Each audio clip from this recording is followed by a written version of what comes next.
Testing, testing.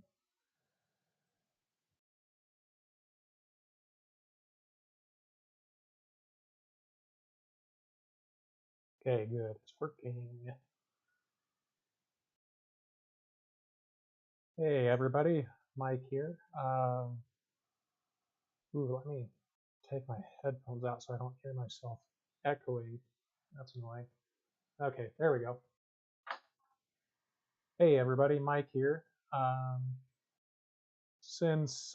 Well, I made a post earlier about this, but this is kind of a little bit of a special live stream I've got planned for you guys today. I'm actually making a game in C++.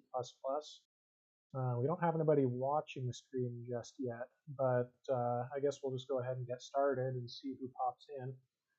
And then if anybody would like to see the stream but missed it, I'll have this available on my channel later to view if you missed the stream.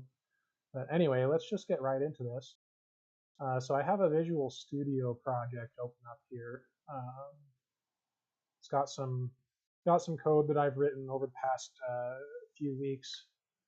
But instead of telling you what this is, let me just go ahead and show you. We'll go ahead and run the program here. There we go. Okay, yeah. So this is an actual train simulator that I've been working on programming the last few weeks, since about a week or two before Christmas, I think. And it's finally to the point where it's actually somewhat playable a little bit. Obviously, this is a very, very early prototype build. This is not anything like what the final game is going to look like. I've got some pretty big plans for this project. I'm planning on doing like a fully like 3D graphics engine for that. I've built 3D graphics engines before, but nothing on this scale, so that should be kind of an interesting challenge to tackle. I'm also planning on incorporating like a sound engine, obviously train physics. Train physics is mostly working. There's still a few little bugs and additions that I need to iron out, but it's working well enough for my purposes right now. But yeah, so this setup that I have right here um, is a pretty common kind of switching puzzle that's found in on model railroads typically, but I figured it'd be fun to kind of uh, have that as my first test build here for this game, just to kind of test all the train physics and make sure they're working. I've got it set up where I can control the movement of the locomotive and everything like that. I've got all the cars they can couple together. You can uncouple them by clicking on them and stuff. And then I've also got it set up to where you can just automatically recouple them uh, by just moving into them, I guess. That was a little bit fast. I might have to tune some of the parameters a little bit. But yeah, so the goal of this puzzle here, we have these three sidings. We've got this head spur here. These two top sidings can each hold 3 cars, and this bottom one can hold 5. And then the head spur can hold the locomotive plus 3 additional cars. And the goal is to build this train down here on this longer siding, and you do that by moving the cars around with the locomotive to the various sidings. So just to kind of demonstrate that a little bit, let's go ahead and try to complete this puzzle, and then maybe a little bit later we'll dive into more of the coding aspects of this, how I actually got all this to work in the program that I wrote. Oh, wait a minute, what am I doing? Whoops. Trying to think and talk at the same time, and it's not working very well. There we go. Okay, so we want to get this brown car here over to the back. So yeah, let's uncouple that. And I moved the wrong way. Yes, we'll bring these two cars over here, and then we'll put these up on the top siding.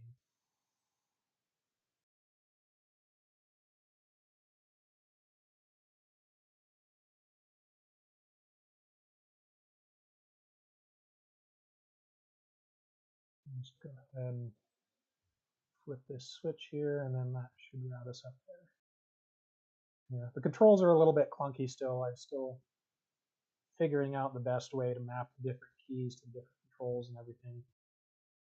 But like I said, this is a very, very early prototype, so I'm not too concerned with everything being absolutely perfect right now. And we'll go ahead and grab this guy over here and move it up to the top.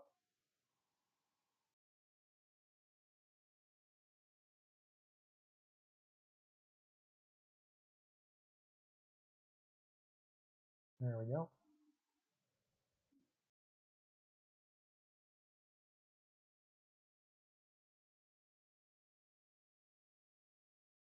And then we'll come back down here. Yeah, one interesting thing that the physics engine that I built for this allows me to do is I can actually uncouple the cars while they're moving, and then the cars will actually keep moving independently of the locomotive, which is kind of neat, until they run into something, of course. But now let's go ahead and come back down here. Oh, good, we got a couple of people on there. Let me know if the audio is loud enough for you guys on there, if you can hear everything. If not, I can adjust some of my settings maybe and hopefully help out a little bit. Go ahead and keep an eye on the chat just in case somebody tells me that I'm too quiet or something.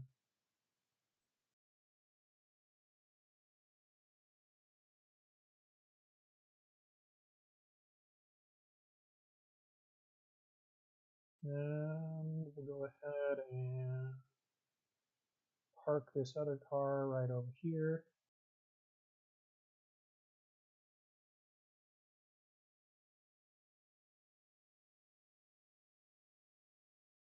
And then we can finally snag this brown car that we want to put in the back.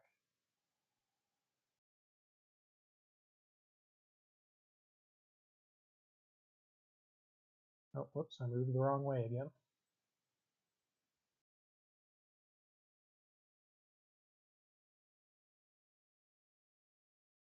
And I've got this puzzle set up to where it'll randomly generate this car order down here. So I might demonstrate that here after we finish this one. Just play another round of it and see what kind of other variations we can get going.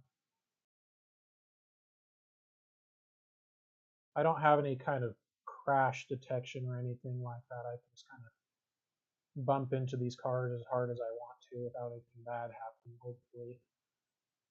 Um, it was kind of funny when I was in the very early, like, this is still very early stages, but like even earlier when I was like first starting to build this, I was constantly running into these like silly bugs where if I like smacked two cars together too hard or something, they just kind of explode and go all over the place, and all sorts of weird wacky things would happen. But I think I've got most of those fixed now. We'll see if those end up coming up here or not. Okay, and we've got this blue car here that we want to put right there.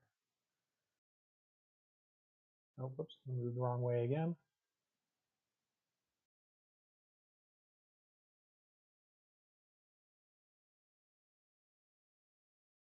And then these two cars are actually already in the right order, which is good. That means we can just snag these.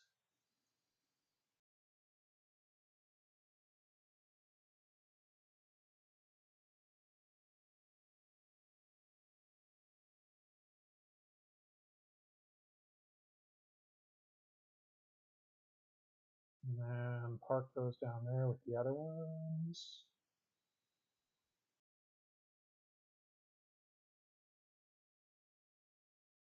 There we go.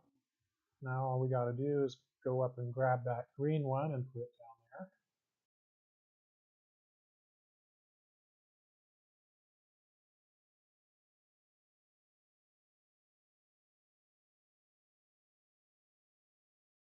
Oh, whoops, stopped too soon. There we go.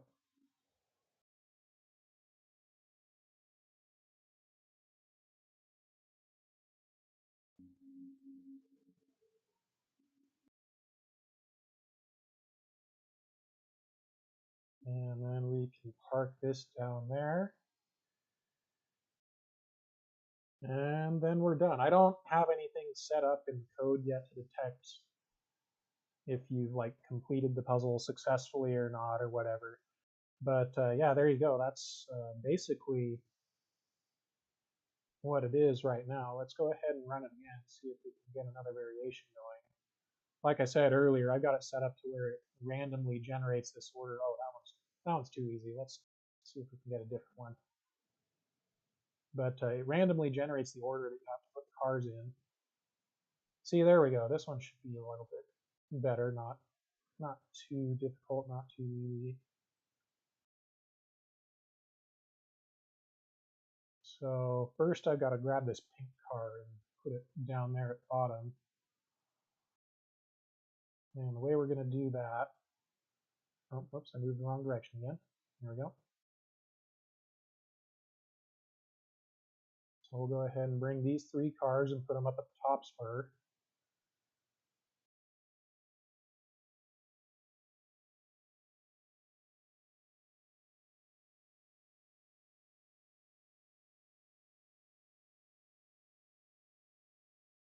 Like so.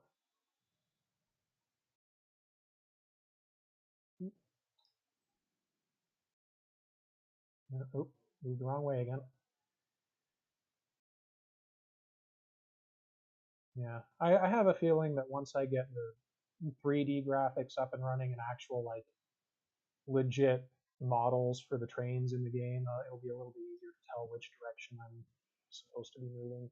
But for now, this works well enough.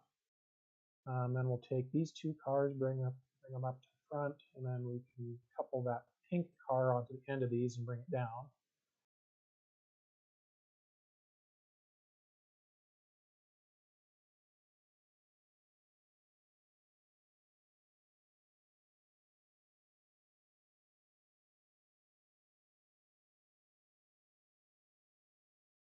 And again, let me know if the audio is okay for you guys. It may or may not be. It's kind of hard for me to tell on my end. So if I'm too quiet or if I'm like super duper loud, let me know and I'll adjust something for you.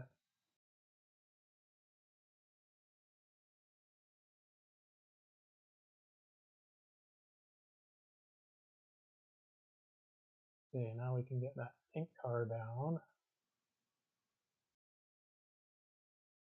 And then the next one we need is the green one, so we can just bring that red one back up top, get rid of it so we can get that green one.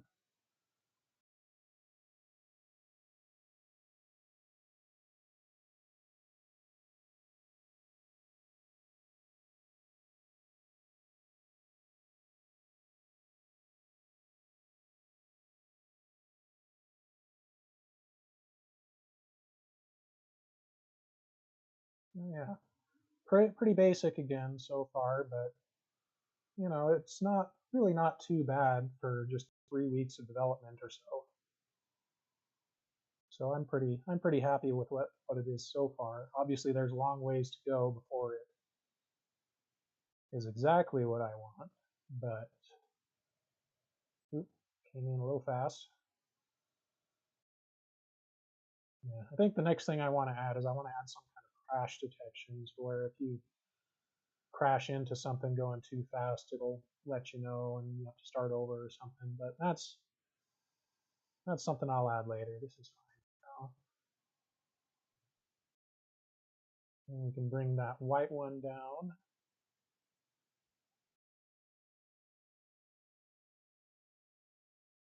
And then after that, those yellow and blue ones are already in the right spots.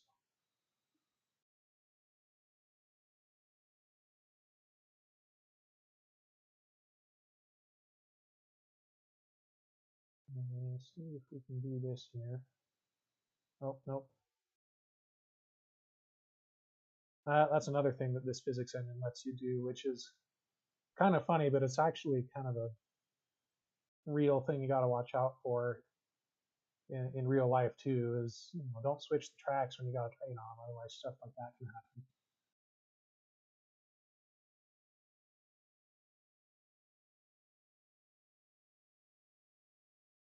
Oop.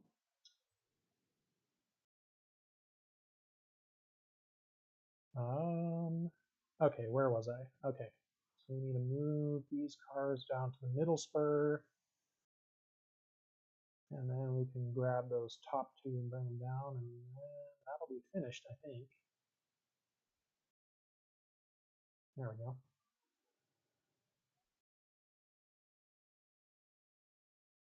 Yeah, I think eventually I might need to make the hit boxes for those couplers just a little bit bigger. They can be kind of finicky to click on sometimes.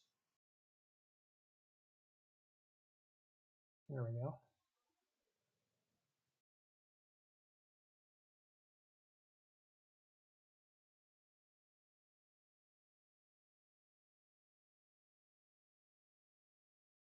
And then we just bring these guys down here and we'll be done with this puzzle, I think.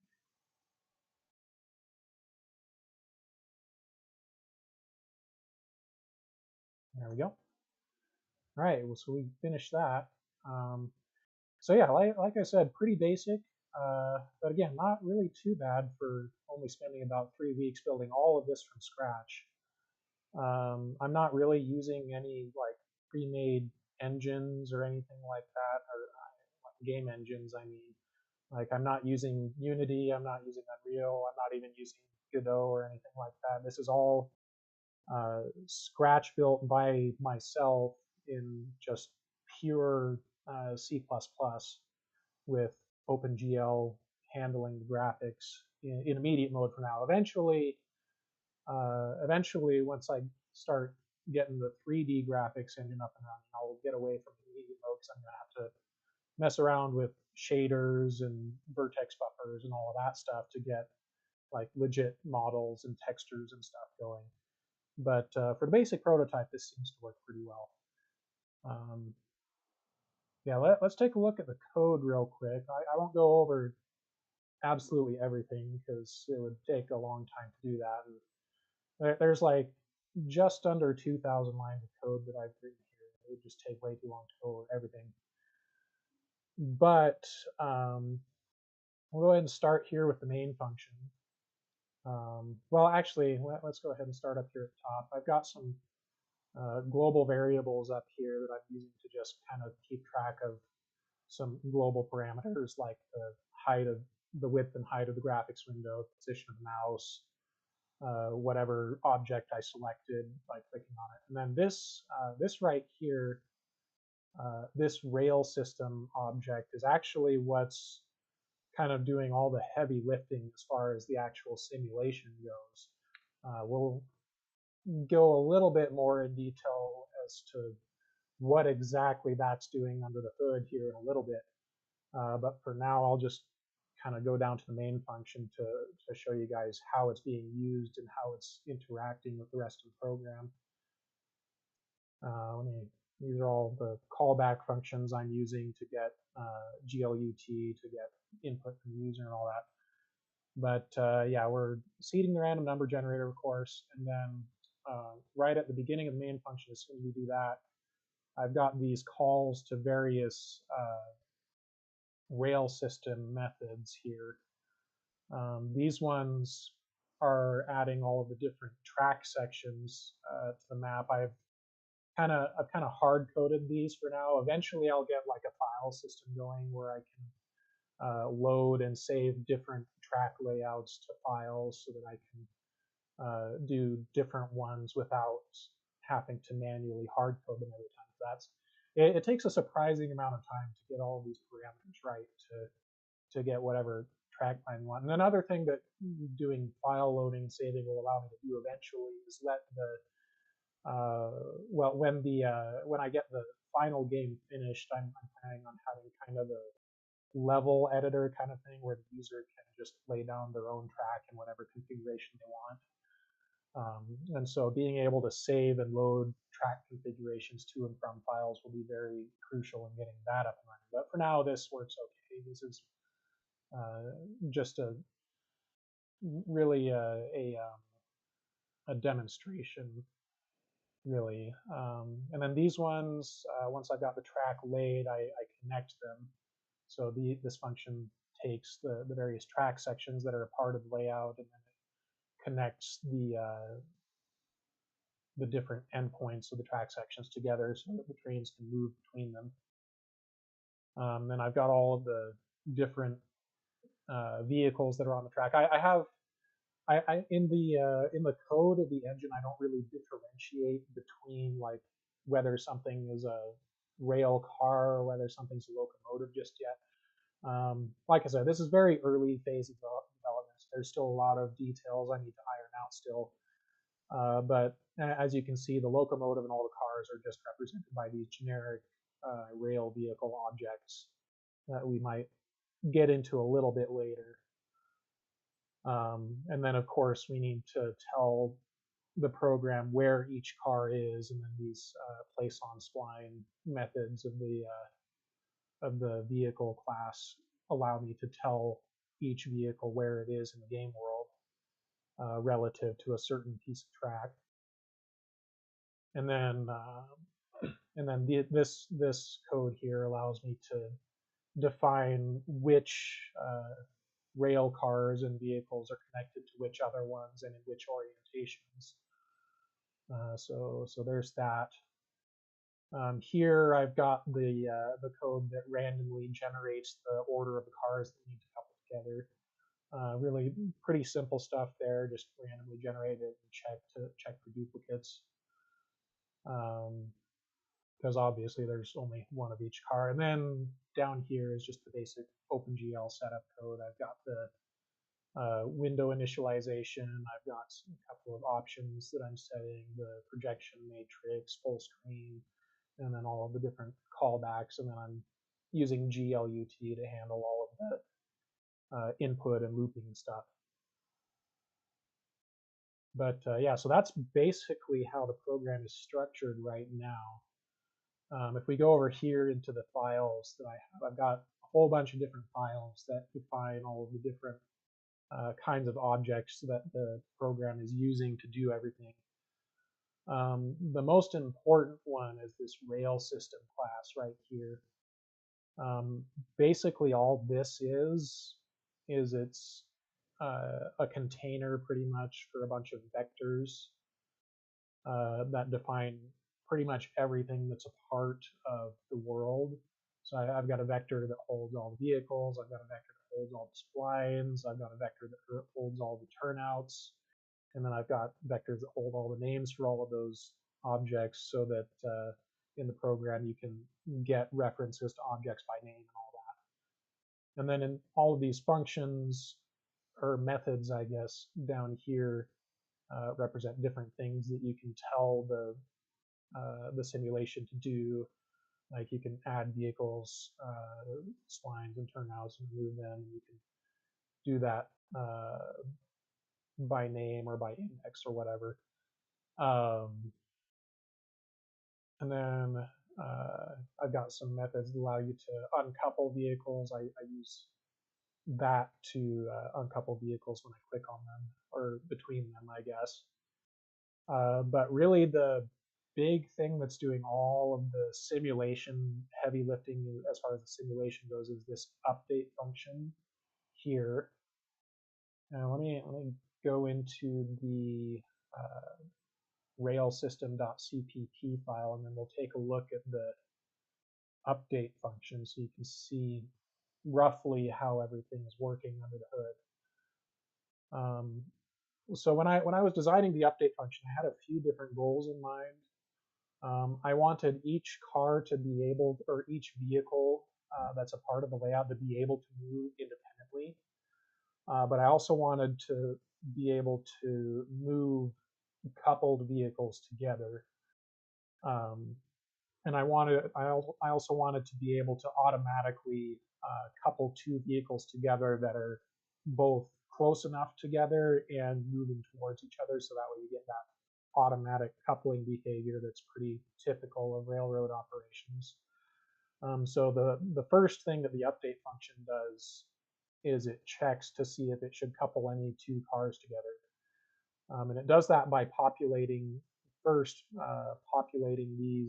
vectors with information about any couplers that are available to be coupled together. Um, so it just gets information about the position of all the different available couplers, how fast they're moving and in what direction, which car they're coupled to, and which end of the car they're coupled to, and all of that.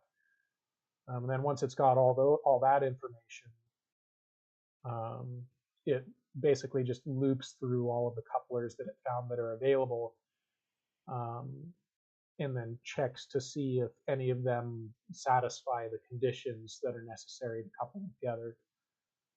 This part of the code actually is probably what took the longest to get working, just because of how many things had to be working just exactly right in order to get the behavior that I wanted. But I think it works pretty good now. I've ironed out most of the bugs here, as we saw earlier in the demonstration. And then after it's messed with all the coupler stuff, it moves all of the vehicles. Um, and again, I wanted all of the different rail vehicles to be able to move independently and also collectively if they're coupled together. So doing this wasn't really just as simple as saying, hey, every car, you're moving a certain velocity, so I'm going to move you that certain velocity. What I actually had to do instead is keep track of different constraints that need to be satisfied for each car. For instance, if the car is coupled to another car, then it needs to maintain a certain distance to that coupled car in order to stay coupled. And so basically the way I solved that kind of issue was for every vehicle, I checked to see if it's coupled to another vehicle, and if it is, then I advance to that vehicle all the way until I get to the front end of the train. And then once I'm at the front end of the train, I go all the way down the line and I move all of the vehicles that are connected together in that train such that they satisfy all the constraints that they need to both remain on the track in the right positions and coupled to the cars that they're supposed to be coupled to. And every time I move a car, I set a different flag that, or not a different flag, but a certain flag that's part of the rail vehicle class to say, hey, this vehicle's already moved, so if I come to it again, I don't need to move it again until the next iteration. So yeah, that's basically how all that works. I've got a few different conditional blocks here because a car could be moving one of two directions, and it could also be coupled in one of two different orientations. So I've got four different conditions to handle all four of those cases. Um, and again, this was a little bit more complicated than I was thinking it was going to figure out. And I had like a whole bunch of bugs that I had to work out initially when I first started building this. But I think I've got most of those ironed out now, or at least I haven't seen any massive instabilities in the simulation in a while. So hopefully I got all those bugs ironed out. If not, I guess we'll figure that out here in the somewhat near future and address those as they come up. The other objects that I have that are part of the part of the program is I have this rail vehicle object. This has parameters like length, width, coupler length, and then it's got two different points where it kind of snaps to whatever track section it's on, and that kind of simulates pretty well how real rail vehicles behave, I think. I might have to go back and reevaluate exactly how this is structured, maybe if I want to put anything more complicated on the track. But this works just fine for now. I mean, it's got mass and velocity. It's got a couple of these rolling objects. And what those objects are designed to do is just follow the track sections. They have methods and attributes that allow them to snap to the different splines that represent the track sections, and they move along those track sections. And if they come to a point where they're at the end of one track section you need to jump to another, then they have methods that handle that. And then the other kind of big heavy hauler, I guess, as far as this program is concerned, is the spline class. And when I first kind of had the idea that I wanted to work on this project, I was kind of toying around with a few different ways to represent track sections in the code. And cubic splines is what I ended up settling on because they're very convenient. You only have to specify a few data points and they kind of interpolate between all the rest of them. But basically how they work is you specify both the positions of the endpoints and the tangents of the endpoints. And then internally they do a bunch of math to kind of extrapolate more or less what positions and tangents are in between the endpoints. So that's how all that works. I won't really get into the nitty gritty of all the math that goes on over there, and that's all available on Google or Wikipedia or something if you want to look that up for yourself. I'll just kind of say that it works, and obviously it does work because we showed that earlier. Um, but yeah, I guess maybe one other thing I should probably go over is because if we run here again, we can see that I'm able to select things and I'm able to click on things and whatever. I can, like, my mouse cursor changes colors based on what it's hovering over and all that. So I suppose it might be good to go over about how I did that, because like I can click on these switches and they'll switch direction, and I can click on these cars and they'll uncouple and all that. Excuse me. But here in the rail system class, I've got a couple of different, well, one method in particular that handles that. But I've got this draw method that handles all of the drawing stuff that allows me to draw all the track and all of the vehicles to the screen and stuff. But I've also got this select function that, believe it or not, behaves in a very similar way to the draw function. So what it does, this select function, it takes some x and y coordinates that are passed into the program, and typically those x and y coordinates are the coordinates of the mouse cursor, but it could really be anything that you want to see what's where on the map. But basically the way this works is it draws a bunch of stuff to the back buffer, and then it reads the color from the back buffer. Let me see. Yeah, here we go. It reads the color from the back buffer to see what it's selecting, or what is being drawn to the point that you're interested in.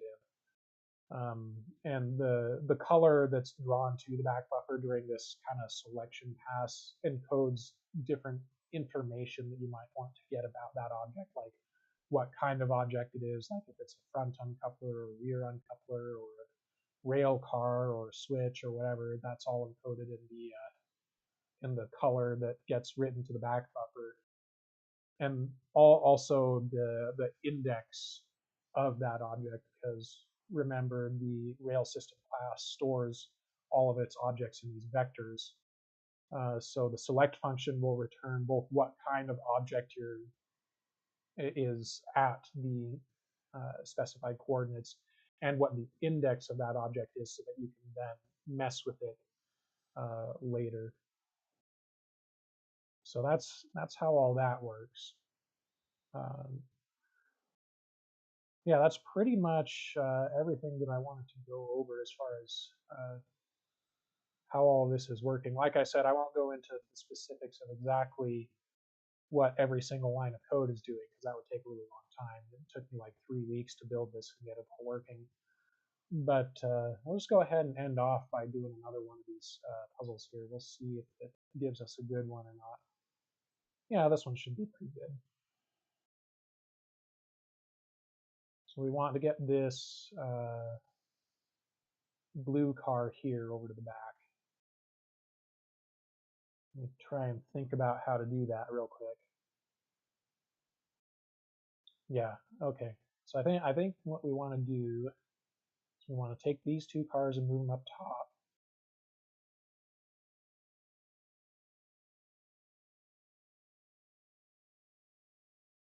Like so.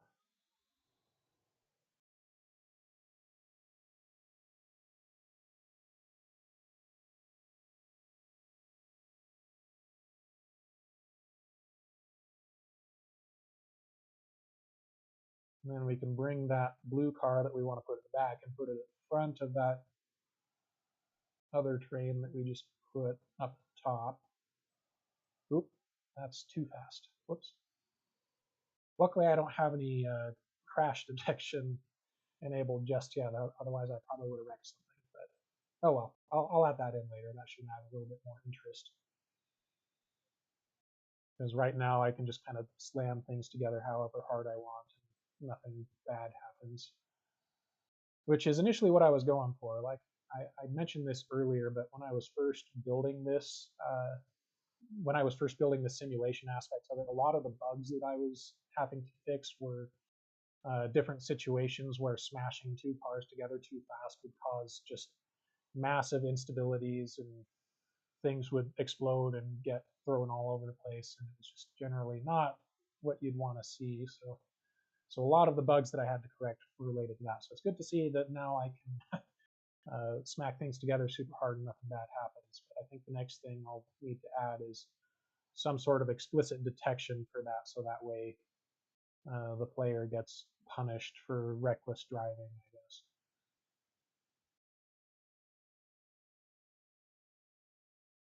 Okay, so now, oh, and that's nice. Conveniently, these red and blue cars are already connected together in the way we want, so we can just drop these two off down there.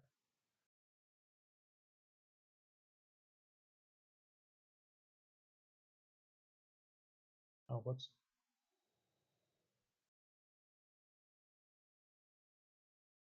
We need to go the other way.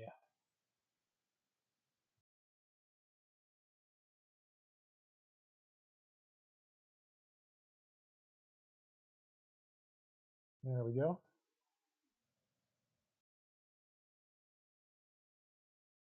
And now we need to grab that yellow car and bring it down.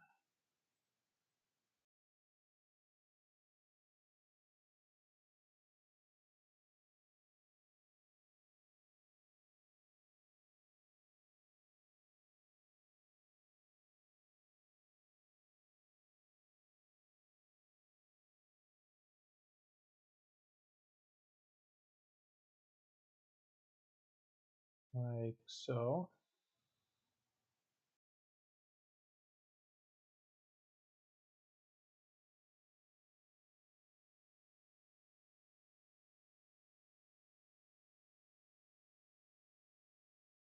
There we go.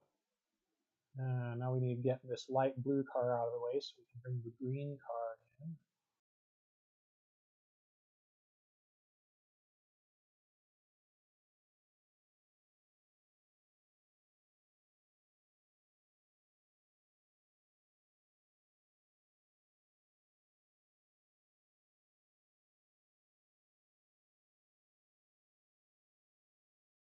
There we go. And then the last thing we need to do is after we do this is get that brown car. Go ahead and grab that. Just for fun, let's go ahead and do that. Have that guy coast all the way down there while we snag this brown car.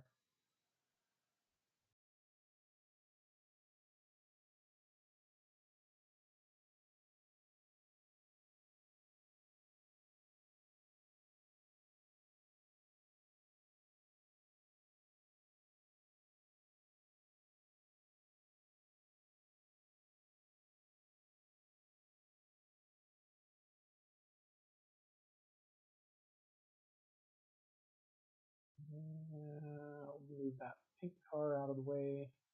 Oh, whoops, wrong direction.